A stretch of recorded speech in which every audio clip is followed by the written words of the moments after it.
The United States blockade of Iranian ports is now in effect escalating tensions between Washington and Tehran, although President Donald Trump has stated that there remains room for Iran to reach a deal. Iran has strongly condemned the move, calling it a grave violation of its sovereignty and territorial integrity. In a letter addressed to United Nations Secretary-General Antonio Guterres, Iran's ambassador to the UN, Amir Seydiravani, described the blockade as unlawful and in violation of international law, particularly the principles governing the law of the sea. Iran has also accused the United States of piracy, as thousands of Iranians rallied in Tehran in protest against the blockade in the Strait of Hormuz. Despite the heightened rhetoric, diplomatic engagement between the two countries appears to be ongoing. US Vice President JD Vance has said that Washington has made significant progress in talks with Iran. Speaking in an interview with Fox News, he noted that the ball is in Iran's court regarding further negotiations. Vance added that the United States expects Iran to make progress on reopening the Strait of Hormuz, warning that the course of negotiations could change if this does not happen. Enough flexibility, whether the Iranians will accept the critical things that we need to see in order for things to get done.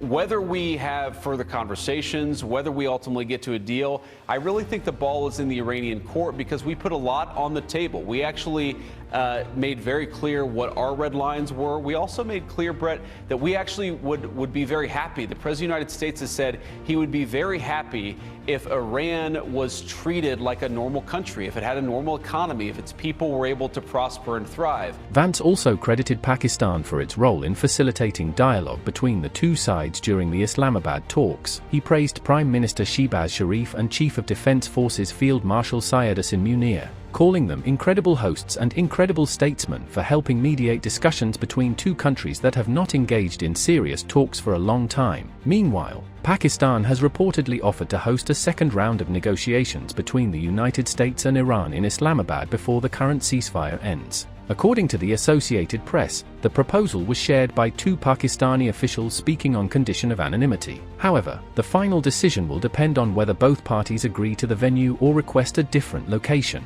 Reports from Reuters and the Associated Press suggest that a second round of talks could take place as soon as Thursday. Since the initial meeting in Islamabad concluded without a deal, both sides have remained in contact through mediators, with Pakistan continuing to exchange messages between Tehran and Washington. Officials indicate there is ongoing engagement and forward movement toward a possible agreement aimed at ending the 6-week war before the ceasefire expires next week. While Islamabad is being considered again as a host, Geneva has also emerged as a potential venue, though no final decision has been made. Elsewhere, Hezbollah's Secretary-General Naim Qassem has rejected upcoming talks between the Lebanese government and Israel, describing them as a tactic to pressure his group into disarming. نحن نرفض المفاوضات مع الكيان الإسرائيلي الغاصب. هذه المفاوضات عبثية. هذا التفاوض إذعان واستسلام وتجريد للبنان من قوته. نحن ندعو والفرصة لا زالت متاحة إلى موقف تاريخي بطولي بإلغاء هذا اللقاء التفاوض. At the United Nations, Pakistan has emphasized the importance of global cooperation during a time of increasing instability. Pakistan's permanent representative to the UN, Asim Iftikhar Ahmed, highlighted the need for stronger collaboration between the UN and the European Union. He stated that the global order is under significant stress, with strategic competition increasingly replacing cooperation, and called for renewed efforts to strengthen multilateralism and international law. Promoting multilateral cooperation, universal respect for international law, and conflict prevention and resolution, and peaceful settlement of disputes, to my mind, are the key takeaways from these twin briefings this morning.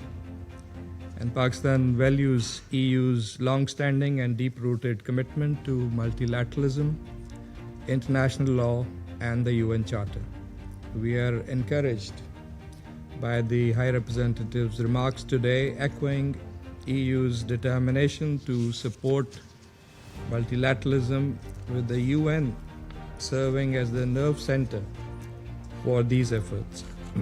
President, the world order today is under significant stress. Amid the geopolitical tensions, US President Donald Trump has also intensified his criticism of Pope Leo XIV over the pontiff's opposition to the war in Iran. Trump described the Pope's stance as wrong and accused him of being weak on crime. In response, Pope Leo said he would continue to speak out against war and promote peace. He emphasized the importance of dialogue and multilateral relationships in resolving conflicts. He stated that too many innocent people are suffering and being killed, adding that it is necessary for someone to stand up and advocate for a better way. If you are able to engage in dialogue regarding the concerns of all and show solidarity with the sufferings of so many countries near and far, then you will be able to contribute to both envisioning and bringing about greater justice among peoples. By respecting the dignity of everyone and allowing yourselves to be moved by the pain of others, instead of multiplying misunderstandings and conflicts, you can surely become protagonists of a new chapter in history.